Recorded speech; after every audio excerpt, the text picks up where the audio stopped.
வெறும் தண்ணி உப்பு சீனி இதுதான் இந்த பரோட்டா. ஓகே. அந்த மாவு வேற எந்த பொருளும் உள்ள வரக்கூடாது. என் கடையில் இருக்கிற அந்த பிளைன் பரோட்டா வந்து 150 கலோரிக்கு மேலே தாண்டாது. நான் இதை 20 வருஷமா எக்ஸ்பீரியன்ஸ் பண்ணியிருக்கேன். ஆனால் இந்தியாவில், சவுத் இந்தியாவில், சென்னையில் கிடைக்கிற ஒரு பரோட்டாவோட கலோரி 300 வரைக்கும் வரும். ஸோ 2 பரோட்டா சாப்பிட்டீங்கன்னா உங்கள் டின்னர் ஓவர்.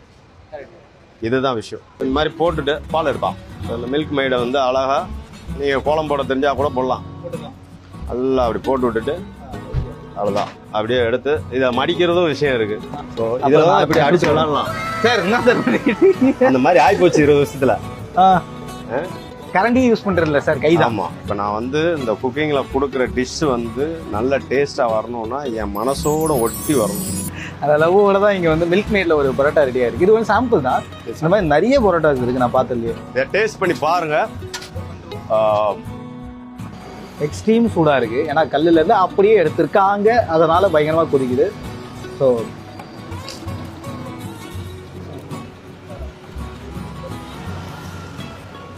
அவர் சொன்ன மாதிரி பயங்கர கிறிஸ்பி. உள்ள மில்க் மேட் ஊற்றினதா ஸ்வீட்னஸ் இருக்குது. And egg. ஸோ ஒரு மாதிரி கிறிஸ்பியாக சூப்பரான டேஸ்ட்டு. ஒவ்வொரு லேயர்லையுமே அந்த ஸ்வீட்னஸ் நம்மளால் ஃபீல் பண்ண முடியும். நல்லா இருக்குது. குழந்தைங்களுக்குலாம் இது கண்டிப்பாக ரொம்ப ரெக்கமெண்டட். நல்லா இருக்கும்.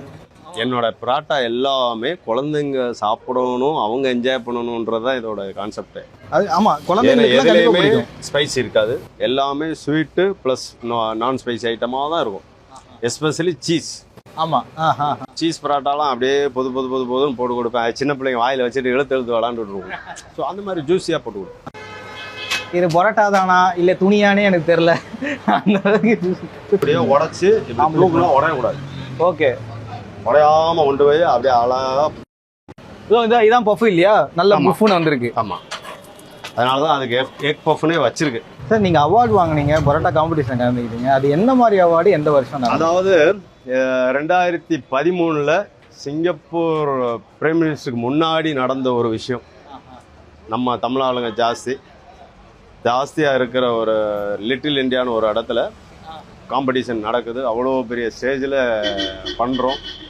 இதை பிரதமரும் உட்காந்து பார்க்குறாரு.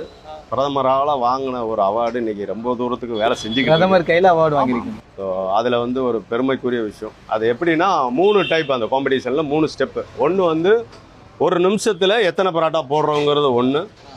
ரெண்டாவது வந்து ஒரு டோவை எவ்வளோ பெருசாக விசுடுறோம் அப்படிங்கிறது ஒன்று. 3வது ரவுண்டு வந்து ஓப்பன் ரவுண்டு. உங்கள்கிட்ட ஸ்கில் சுற்றி போடுறது, இதுக்குள்ள தூக்கி போடுறது, அப்படி தூக்கி போடுறது, இப்படி எது வேணாலும் பண்ணலாம். ஸோ அங்கே பிடிச்சதான் ஓப்பன் கர்ணம் சார்னு ஒரு பாட்டு இருக்குல்ல, அந்த பாட்டை போட்டு ஆடினது தான் 5,00,000 பேரும் ஓடு ஒரு சவுண்டு விட்டதில் வின்னர் சொல்லிட்டாங்க. அவ்வளோ.